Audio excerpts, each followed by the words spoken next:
What up everyone, Clayton here, and today we're back with another Elder Scrolls 6 wishlist. Today we're going to be talking about more stuff we want to see in the next Elder Scrolls game, and we're actually taking comments this video from our previous video. I'll link that here. You can go check out the previous one, and yeah, we had some comments on there where they wanted to talk about some stuff, or they talked about some stuff in the comments, and I decided to talk about it in this video here.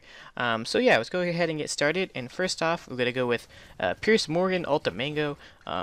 He made a build the other week or so that I put up. I can't think of the build off the top of my head, but he's been a subscriber and he's a really cool guy. Anyways, he has 3 things, but we're only going to talk about 2 of them because there's another comment I want to talk about, and I want to try to limit this only 3 per video, so they're not like 10 minutes. I want to keep it between like 6 minutes or so. And one of the things he says, or what he says, is there are so many things I want. 3 I have are an arena, becoming something like a Jarl, and to add on having more character customization and voice, setting a voice for characters and the creation for characters and having the characters say the words at that voice, or with that voice. Yeah, so we'll go ahead and start with the arena first. So the Elder Scrolls Skyrim was supposed to have an arena, if I'm not mistaken. It was cut at the end of the life cycle of the game. It was supposed to take place in Windhelm, and I don't know why they really cut it out. I really think the arena is an amazing idea. You'll be able to test your character in like PvP 1v1. You get to play against one other NPC and see how strong your character is. Maybe you can get bonuses for beating so many people, and maybe some quest lines with it. I really think that'd be an awesome idea. I know in Oblivion people really liked it. There's a big quest line with it.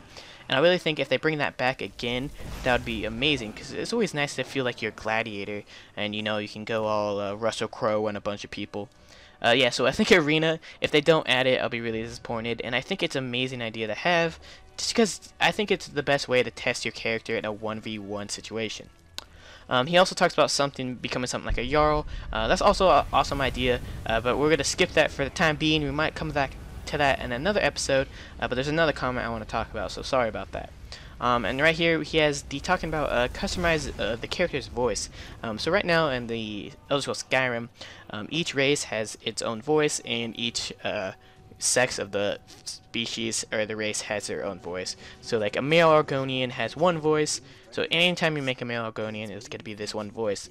Anytime you make a female Argonian, it's going to be this one voice. There's not really much customization to it, and I kind of think it makes the characters, like, if you play more than one Argonian, they're going to sound like the same people.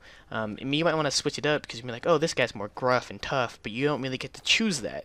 I think in the next game, if you get to choose that, that'd be awesome for role-playing aspect, as well as being able to just customize your character as much as you can, because there's tons of people who are just like, I want to change this because I want to, because I want to be my character. I think that'd be an awesome idea, as well as maybe having our protagonist in the next game, our character, be able to speak, and maybe in cutscenes or something like this. It kind of reminds me of the Fallout 4 trailer, the announcement trailer that happened the other day. The so-called protagonist, where everyone's saying is protagonist, actually speaks. So I think maybe if our character did as well, you should be able to change the voice, so it's not always one monotone voice. I understand that'd be difficult, because I think there's, what, 9 races, and then you have to have each one for male and female, so you're looking at 18 different voices, plus the options, so you're looking at like hundreds of voices probably, because each race will sound different. So in Skyrim, there's 18 voices. So I assume, unless they replace them with the same or different races, but adding more would be a lot difficult and a lot more time consuming, but I think it's something you really want to do to make your game feel more RPG aspect, so you can actually roleplay, because that's what Skyrim's really about, is an RPG. And our last comment for today is from MJB Gaming. He says, something I would like to see is the way factions are led under your rule. In Skyrim, nothing really changes when you become leader apart from a few small bonuses. You should be able to recruit members, decide how the faction runs, etc.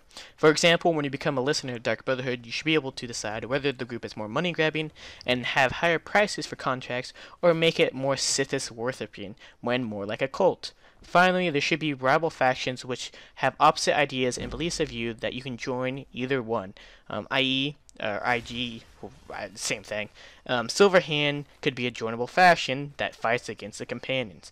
I think this is a really good idea. I'm just going to reference Skyrim in this. You don't really get anything besides some cool armor and some perks for being a leader of a group. Not really anything, and you can't really decide how your group is run. I'm going to use the companions for example. If you really hate werewolves, you have to become a werewolf to finish the quest line, as well as you have to, you can either get the totems or you can heal people or cure people of it. So you don't really have that, like, you don't really get to say set in stone, we are not going to be werewolves, and anyone disagrees can leave. You know, you don't really have any designated say. As well as if you like join the companions and they're like, I want you to be a werewolf. You can't be like, no, I don't want to be a werewolf. They're evil. I don't want to be a part of it. I'm gonna go join the Silverhand to fight you. Because to be honest, Silverhand seems like the nicest of the bad factions, because all they're trying to do is get rid of werewolves. And as you can see in most of Skyrim, werewolves are not really, you know, the most friendly people. There's one in Fall Creek that kills a little kid. He didn't mean to, but he still murdered a child. So werewolves are not really that good of guys, and you can't even join that faction. You have to become a werewolf. So it's really shitty, and I don't really agree with it. So I think in the next game, you should be able to change the beliefs of your faction if you're the leader of them. I mean, it's going to be really hard to make it more dynamic, but there's no way you should not be able to change your leadership. If you're the leader, you should be able to change the faction any way you really want. So yeah, hopefully you guys enjoyed this video. Make sure to leave your comments down below, and maybe it'll be featured in the next video. Yeah, so thank you guys for watching. Hopefully you guys found this enjoyable, and this is Clayton, signing off.